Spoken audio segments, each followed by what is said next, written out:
From September 2025, South African businesses face strict new BEE quotas.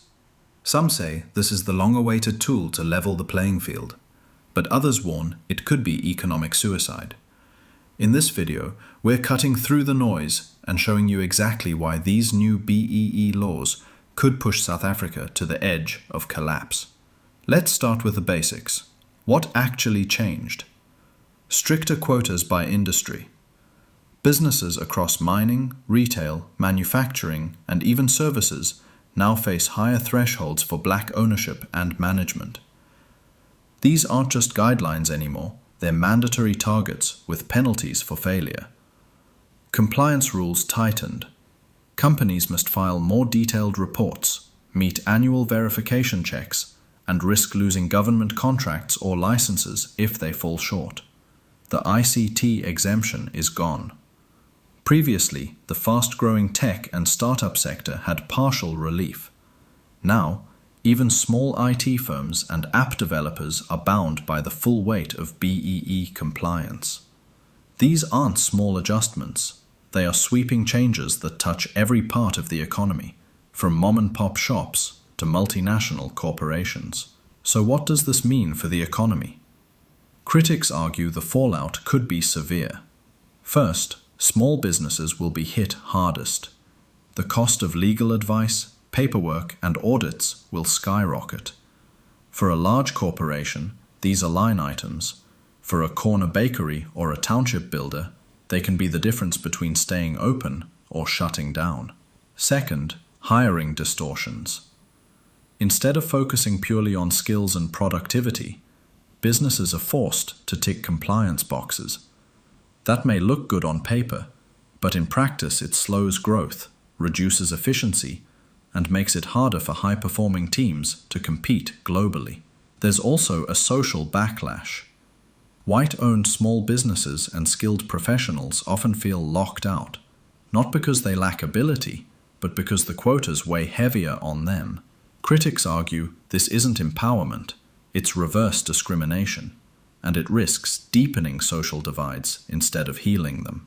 Third, investor flight. South Africa already struggles to keep foreign companies here. With rising crime, unreliable power, and now stricter quotas, global firms may accelerate their exit. That means fewer jobs, less tax revenue, and weaker economic confidence. Finally, the brain drain risk. When skilled professionals feel boxed in or overlooked, they leave. And once that talent is gone, it's nearly impossible to rebuild quickly. In short, instead of unlocking opportunity, these laws may tighten the chokehold on an economy already gasping for air. Put it all together and the picture is clear. South Africa isn't just introducing another round of regulations, it's tightening the screws on an economy that is already fragile. Think about it. Unemployment is among the highest in the world. Economic growth has been stagnant for over a decade, electricity supply is unreliable, and investor confidence is already shaky. Against this backdrop, layering on stricter quotas and compliance rules is like piling weight on a bridge that's already cracking. When laws outpace what businesses can actually deliver, three things happen. Growth slows, unemployment rises, and investors take their money elsewhere. It starts with small businesses because they're the least equipped to handle expensive audits, legal compliance, and penalties. One by one, shops close, construction projects stall, and entrepreneurs abandon their ventures.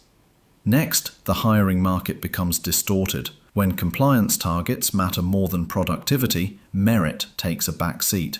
That doesn't just frustrate employers, it erodes competitiveness. Imagine trying to win contracts in a global supply chain where every delay or inefficiency costs money. Foreign partners quickly lose patience, and contracts shift to countries seen as more reliable. The ripple effects don't stop there. As confidence falls, capital flight accelerates.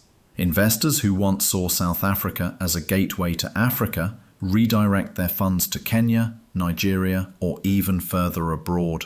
Each lost investor means fewer jobs created, fewer taxes collected, and fewer resources available to fix the very inequality these laws were meant to address. And then comes the brain drain. Skilled professionals, from engineers to doctors to IT specialists, are already leaving in droves. The new laws send a clear message to many. The future opportunities aren't here. As that talent exits, the economy loses not just individual skills, but the multiplier effect they carry: innovation, mentorship, and job creation. This is why critics describe the new BEE framework not as empowerment, but as collapse in slow motion. The country risks sliding into a cycle where businesses shrink, jobs disappear, and public frustration deepens.